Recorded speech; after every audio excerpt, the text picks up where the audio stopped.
هي بتبقى بقى حاجات تفاصيل صغيره، تفصيله مع تفصيله مع تفصيله مع تفصيله مع تفصيله، تحس ان انت العلاقه دي كده كلها واخد منها ايه، هي بايظه. فمن ضمن الحاجات على فكره الحاجات الصغيره دي بتوجع قوي قوي. لو عارفين الناس الذكيه بتحاول تستفيد بالوقت، فيكلمك وانت بتكلمه بكل مشاعرك واحساس وكل كيانك، وهو بيسكت كده في فصلات. اه اه ماشي اوكي.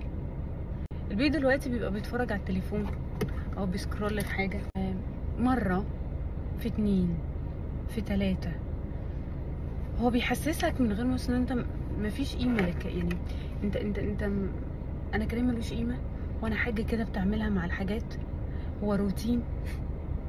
الكلام ده لو 2 مرتبطين ببعض، برضو واحده في واحده غور في داهيه بجد، غور في داهيه. انت حتى ما بتسمعنيش. يعني ما هي دي، احنا ما بنسيبش الناس كده او ما بنكرههمش كده. هي بتبقى بقى حاجات تفاصيل صغيره، تفصيله مع تفصيله مع تفصيله مع تفصيله مع تفصيله، تحس ان انت العلاقه دي كده كلها واخد منها ايه، هي بايظه. فمن ضمن الحاجات على فكره الحاجات الصغيره دي بتوجع قوي قوي.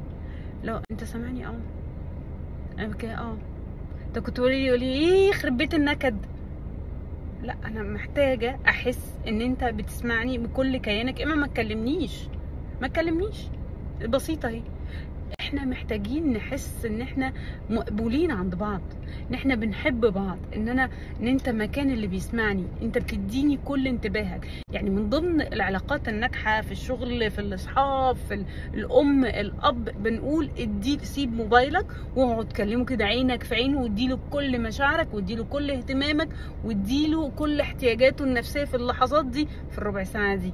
يعني كلمها ربع ساعه وانت مديها كل الاهتمام ده، احسن ما تكلمها ساعه وانت اصلا مش موجود عمال تسكرول. يعني الموضوع بيبقى منتهى السخافه ان انت تبقى بتشوفها، او ان انت قاعده مع اصحابك وقاعده وعماله ليه قله القيمه دي؟ هي بتوصل لكده ليه؟ قله القيمه ليه؟ انا ايه ده؟ انت يا عم لو شاريني غرفه دهب.